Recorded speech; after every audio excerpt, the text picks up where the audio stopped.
नमस्कार। आज हम बात कर रहे हैं मरहूम दिलीप कुमार साहब की, और ये हमारी ओर से उनको एक ज्योतिषीय श्रद्धांजलि भी है। अभी हाल ही में फिल्म जगत के सुप्रसिद्ध तो थे ही, एक ऐसे कलाकार जिन्होंने पूरी फिल्म इंडस्ट्री का सोच बदल दिया।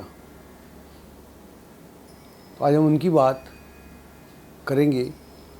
और अभी हाल ही में आपने देखा होगा, भारत के प्रधानमंत्री, राष्ट्रपति, विदेशों के प्रधानमंत्री और बाकी लोग, पाकिस्तान के प्रधानमंत्री, बाकी जितने भी लोग थे, अभी चल ही रहा है अखबारों में, कहीं ना कहीं मैगजीन्स में, टेलीविज़न्स में, लोग उनको उनकी श्रद्धांजलि या उनके किस्से या उनकी बातें चलती आ रही हैं।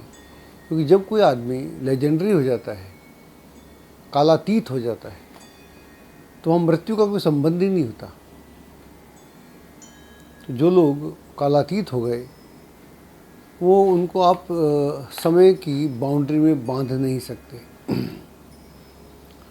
तो इनकी आज हम बात करेंगे और इनके बारे में बहुत सारी बातें हैं, और जो रोज़ ही कोई आप पढ़ते होंगे, देखते होंगे, तो इनका पूरा अलग है, मामले अलग है। लता मंगेशकर ने इनको श्रद्धांजलि दी अभी, तो उन्होंने क्या बोला, मैं उससे उनकी बात शुरू करता हूँ।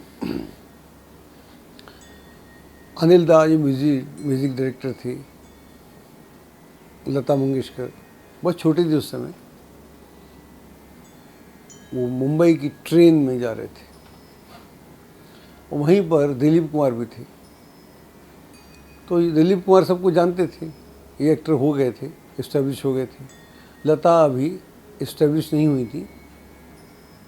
गायिका तो हैं ही, हमारी कोकिला हैं भारत की, उनकी जितनी तारीफ़ की जाए वो तो अपने आप में अलग है।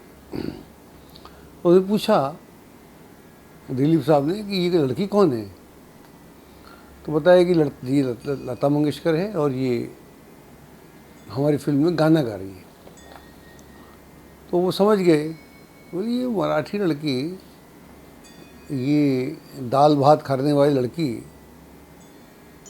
ये उर्दू का प्रयोग ऐसे करेगी अपने गानों में, मालूम पड़ेगा कि दाल भात की सुगंध आ रही है। तो लता मंगेशकर को मालूम पड़ा, क्योंकि उर्दू में गाने जो हैं अधिकतर उर्दू में लिखे जाते थे, या उनमें उर्दू का इस्तेमाल बहुत होता है, आज भी होता है। तो अगर आपका लफ्ज़ों का चुनाव और आपने जो अपने उसका प्रोनाउंसिएशन है वो गलत है, तो गाने का मतलब ख़त्म हो जाता है। तो उस दिन के बाद से लता बोलती हैं, लता जी, कि मैंने एक उर्दू का टीचर रखा, ट्यूटर रखा, उससे फिर मैंने मतलब उर्दू सीखा। तब जो गाना गाती हैं, उन्होंने तो हर लैंग्वेज में गाया, तो एक लर्निंग होती है। तो वो मान लो मराठी तो उनकी लैंग्वेज है, या अगर कन्नड़ में गाएं या बंगाली में गाएं, तो लगता नहीं है कि उनके कुछ तखल्लुस में की प्रॉब्लम है, उनके अल्फाज में कोई दिक्कत है। तो ये लर्निंग हो गई, और उस दिन के बाद से लता मंगेशकर और दिलीप साहब भाई बहन हो गए, और लता उनको राखी भी बांधती थी। एक बार एल्बर्ट ऑडिटोरियम लंदन में लता मंगेशकर का शो था, बड़ा महत्वपूर्ण शो होता है, बड़ी पुरानी बात है। वो खुद ही बोलती हैं, लिखा उन्होंने। तो दिलीप साहब को बोला कि आप आके मुझे इंट्रोड्यूस कीजिएगा, मेरा परिचय दीजिएगा। तो जो उन्होंने परिचय दिया, अगर आपको कहीं मिल सके तो देखिएगा क्या बात है। तो उन्होंने किस तरह से इनको, खाली लता जी के लिए तो जो बोला जाए कम है, लेकिन एक भाई बहन के लिए बोल रहा है तो अलग बात हो जाती है। इस तरह के बहुत सारे किस्से हैं। ऐसे ही एक और किस्सा मेरे को याद आ रहा है। एक फिल्म थी देवदास, मैं पुरानी देवदास की बात कर रहा हूँ। देवदास भी कई थी, एक के.एल. सहगल की थी, एक दिलीप कुमार की थी, एक शाहरुख खान की थी, और भी किसी की हो सकती है। तो जो दिलीप कुमार और वैजयंती माला, एक और हीरोइन थी इसमें। तो वैजयंती माला को एक जगह एक डायलॉग बोलना था। वो डायलॉग मात्र इतना था कि देवदास इतनी शराब मत पियो।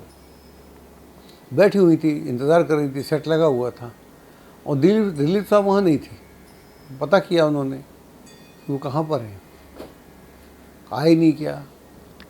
तो डायरेक्टर ने बताया कि नहीं नहीं, वो बिल्कुल आए हुए हैं और एक्चुअली स्टूडियो के चारों तरफ दौड़ रहे हैं। उसने कहा ऐसा क्यों? बोले ताकि वो जब आए तो थके हुए आए, और रोल जो आप जैसा आप जानते हैं शराबी का रोल था, तो थके हुए आए, बिल्कुल चूर चूर लगो, और तब ये आप डायलॉग बोलें तो रियलिस्टिक लगे। तो इनको लोग मेथोडिकल एक्टर बोलते थे, जो मेथड के साथ एक्टिंग करता है। ऐसे हज़ारों किस्से। तो मैं आज उनको अपनी ओर से ये ज्योतिषीय श्रद्धांजलि है।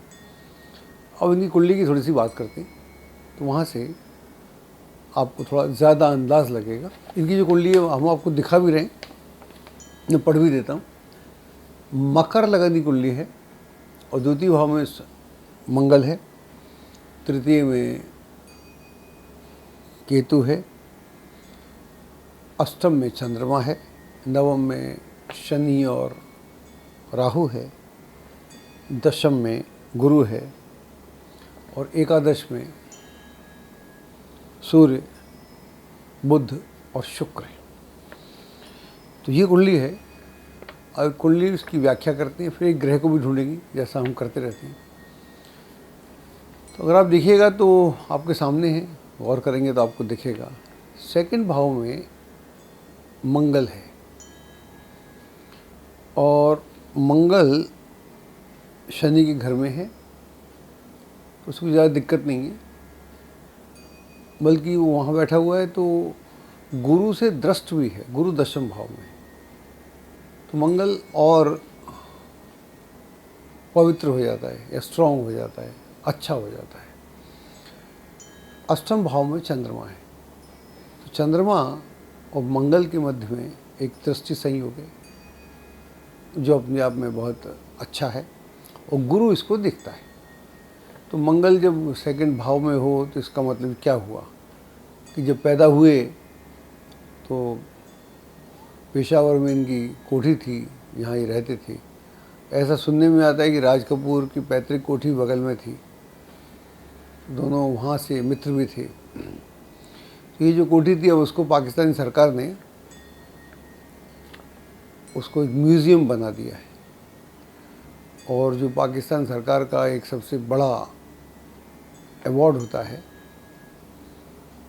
वो भी इनको कई वर्ष पूर्व दिया गया। इसके अलावा इनको फाल्के साहब अवार्ड मिला, पद्मश्री मिला, पद्म विभूषण मिला, वो जितने अवार्ड हैं वो सब मिले। और ऐसा भी एक इनका रिकॉर्ड है, 3 साल लगातार फिल्म फेयर अवार्ड भी इनको मिले। तो एक बहुत ही उच्च कोटि का करियर है। बैकग्राउंड आज भी इनकी जो कोठी है पाली हिल्स पे मुंबई में, वो 2000 गज में। तो सेकंड भाव अगर प्रोटेक्टेड हो तो धन पैतृक भी होता है, बैकग्राउंड भी अच्छी होती है और आप कमाते भी खूब हैं। नवम भाव में शनि है और राहु है, और यहाँ पर ख़ास बात क्या है, इसके दोनों तरफ दशम में गुरु है, अष्टम में चंद्रमा है। तो एक और योग होता है शुभ कर्तरी, पाप कर्तरी योग की तो आपने खूब बात सुनी होगी। तो यहाँ पर एक शुभ कर्तरी योग बनता है। शुभ कर्तरी है, दोनों तरफ शुभ ग्रह हैं। लग्नेश जो 9th हाउस में बैठा हुआ भाग्य में राहु के साथ, राहु भी शुद्ध हो गए यहाँ, उसके इन्फ्लुएंस में है। राहु शनि के इन्फ्लुएंस में है, कंट्रोल्ड है, पूरा ऑर्गेनाइज्ड है, सिस्टम में है। तो जैसा ऑर्डर मिलेगा शनि से वैसा करेगा, उस तरह की स्थिति है इसकी। तो वो भी बहुत ही बढ़िया है। और लग्नेश जो शनि है वो शुभ कर्तरी योग में। तो इसका मतलब ये हुआ कि आदमी जीवन में जीते जीते लेजेंडरी हो जाएगा। जब ये थे तो बहुत सारे लोग इनकी एक्टिंग करते थे, जैसे दिलीप, जैसे मनोज कुमार, राजेंद्र कुमार, ऐसा भी बोलते हैं जिन फिल्मों को दिलीप कुमार मना कर देते थे उनको राजेंद्र कुमार करते थे, और उनकी फिल्में इनकी एक्टिंग कर कर के सारी सिल्वर जुबली होती थी, तो उनको एक ज़माने में सिल्वर जुबली स्टार बोला जाता था। अब उनका कहीं नाम का जिक्र नहीं होता, क्योंकि जो ओरिजिनल होता है वो ओरिजिनल होता है। तो आप समझ सकते हैं उनका जिक्र बहुत रेयर होता है, लेकिन जो लोग ओरिजिनल होते हैं, लेजेंडरी होते हैं, जिनका अपना स्वयं का कुछ योगदान होता है, फिर वो कालातीत हो जाते हैं। समय के साथ तो हर कोई चल जाता है, लेकिन समय के बियॉन्ड जो चले उसके लिए फिर कुंडली भी अपने आप में बुरा योगदान करती है। हमारा ऐसा मानना है, और हम कहते भी रहते हैं, हम एक ग्रह से सारी कुंडलियाँ देखते हैं। जनरली जो सौरमंडल है वहाँ पर सूर्य बीच में है, बाकी सारे ग्रह घूम रहे हैं, तो वहाँ तो स्थिति ये है। और आपकी कुंडली में, किसी भी महान व्यक्ति कुंडली में या साधारण कुंडली में भी एक ग्रह होता है जिसके आसपास उसका यूनिवर्स घूमता है। तो कौन सा ग्रह है उसकी तो हम बात बाद में करेंगे, लेकिन यहाँ पर शनि की स्थिति बहुत ही अच्छी है, लग्नेश होकर। और इसके अलावा एकादश भाव में, 11वें भाव में सूर्य है, बुध है और शुक्र है। लाभ के घर में ये सब ग्रह हैं, और नमाज में देखता हूँ सारे ग्रह शुभ हैं, कोई नेगेटिव नहीं हो रहा, ना कोई नीच का हो रहा है, ना कोई बेकार हो रहा है। तो अगर इस तरह की स्थिति हो तो फिर ये कुंडलियाँ साधारण नहीं हो सकती, और ऐसे लोग जिस फील्ड में भी जाएंगे उस फील्ड में कमाल करेंगे। तो इस तरह की कुंडली हो तो आदमी कुछ विशेष करता है, लोग इनको फॉलो करते हैं। इन्होंने किसी को फॉलो नहीं किया, बड़ी महत्वपूर्ण बात है। लोगों के लिए बड़ा आसान है किसी को फॉलो करना। तो कुछ लोग बोलते हैं अमिताभ बच्चन इनको कई जगह फॉलो कर लेती हैं, राजेश खन्ना भी करते थे, वो सारी कर लेती हैं, मतलब उस तरह का नाम, मतलब वहाँ में बड़े दिलीप कुमार वहाँ हैं, बाकी सब नीचे, ऐसा। उस समय कुछ लेजेंडरी थे वो अलग थे, उसमें देवानंद थे वो अलग थे, उनका अपना स्टाइल था, राज कपूर का अपना स्टाइल था, इनका अपना स्टाइल। तो त्रिदेव भी हो बोलते थे।